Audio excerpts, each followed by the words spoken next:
तो वो कहते हैं जब दो बंदों की लड़ाई हो तो छुड़ाने वाले को सोचना चाहिए और सोच समझकर उनके बीच में पड़ना चाहिए, क्योंकि आपने अक्सर देखा होगा जब दो बंदों की लड़ाई होती है तो तीसरा बंदा कभी कभी ऐसा आ जाता है जो एक की साइड लेकर दूसरे को सुनाने लग जाता है। लेकिन ऐसे लोग बहुत कम आते हैं जो दोनों को ऐसा मशवरा देते हैं कि भाई लड़ो मत यार, दोनों को अलग कर देते हैं। लेकिन अक्सर ये चीज देखने को मिलता है कि बीच में तीसरे बंदा जब टांग अड़ाता है, बिना सोचे बिना समझे किसी एक का साइड लेकर दूसरे को बुरा भला बोलने लगता है। वही काम हुआ है आज पाकिस्तान के साथ। चाइना और भारत के जितने भी प्रॉब्लम्स हो, लेकिन भैया एक बात तो समझ में आ गई है कि ऑपरेशन सिंदूर के बाद जो है भारत की पॉलिसीज में बहुत चेंजिंग आई है। भारत की फॉरेन पॉलिसीज में बहुत सारी चेंजिंग आई है, हमने देखा है। उसका बड़ा एग्जांपल था अफगानिस्तान और उसके बाद अब चाइना। मैंने वीडियो इस टॉपिक पे बनाई थी कुछ दिन पहले, शायद पढ़ी हो आप, अभी भी जाकर देख सकते हैं, आपने देखी हो कि मैंने कहा था कि अगर भारत को सुपर पावर बनना है या बड़ी कंट्रियों के आगे निकलना है तो भारत को हर एक कंट्री को अपना दोस्त बनाना होगा और हाथ बढ़ाना होगा। आज हम बात करेंगे डिटेल के साथ, लेकिन इस वीडियो को देखने पर पाकिस्तानियों का धुआं धुआं निकल जाएगा, क्योंकि धुआं तो उनका इस न्यूज के बाद ही निकल गया था। अब आपको बताऊं कि 2020 कोरोना वायरस जब आया हुआ था तब वीजास जो थे वो बंद हो गए थे चाइना के उन सिटीजन के लिए और उन टूरिस्ट के लिए जो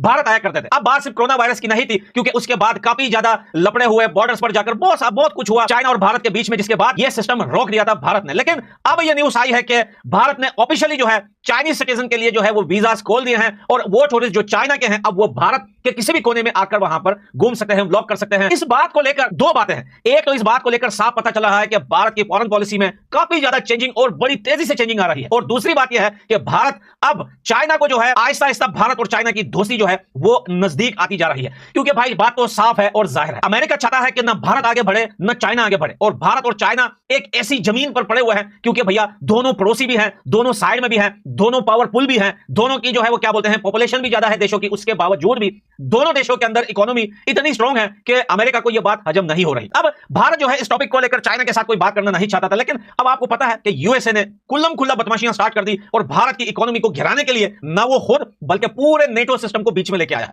अब भैया अगर यूएसए पूरी दुनिया यानी कि नेटो को साथ लेके आ सकता है भारत की इकोनॉमी खराब करने के लिए, तो क्या भारत चाइना से हाथ नहीं मिला सकता? बिल्कुल मिला सकता है। इसी को हम बोलते हैं जियो पॉलिटिक्स, और पॉलिटिक्स कहते भी ही इसी चीज को है। आपको लगेगा सालों साल से दुश्मनियां होगी एक देश के साथ, लेकिन एकदम पॉलिटिक्स के अंदर कोई ऐसी एक चीज आ जाएगी, कोई ऐसा एक रीजन आ जाएगा जिससे दोनों कंट्रियां आपस में दोबारा बैठ जाते हैं। बहुत सारी बातें हैं इसमें, ट्रेड है, इसमें बिजनेस है, इंपोर्ट एक्सपोर्ट्स है, और भी बहुत सारी बातें हैं, बाहर के दुश्मन भी हैं। अब हम बात करते हैं दूसरे पॉइंट की। पाकिस्तान को यह चीज बहुत बुरी लगी। आपको याद है कुछ दिन पहले वीडियो बनाई थी कि चाइना ने वीजा फ्री एंट्री जो है अनाउंसमेंट करते हुए 74 कंट्रीज का नेम्स जो है वो अनाउंस किए थे, जिसमें पाकिस्तान का नाम नहीं था। पाकिस्तानियों को यह लग रहा था कि अगर चाइना वीजा फ्री एंट्री जो है अनाउंस करेगी तो उसमें सबसे पहले नाम पाकिस्तान का होगा, लेकिन ये इनकी भूल है। वो भूल इसलिए है भैया क्योंकि चाइना को पाकिस्तान से कोई फायदा नहीं है। अगर चाइना को पाकिस्तान से कुछ चाहिए तो पूरा पाकिस्तान चाहिए, अगर नहीं तो पाकिस्तान के पास देने के लिए कुछ भी नहीं है। हाँ, पाकिस्तान को चाइना की जरूरत है, हर फील्ड में हर जगह उनको चाइना की जरूरत है, चाइना की दोस्ती भी चाहिए, लेकिन चाइना कहता है कि भैया रुको, दोस्ती करनी है तू भाई लिमिट में, तू आ रहे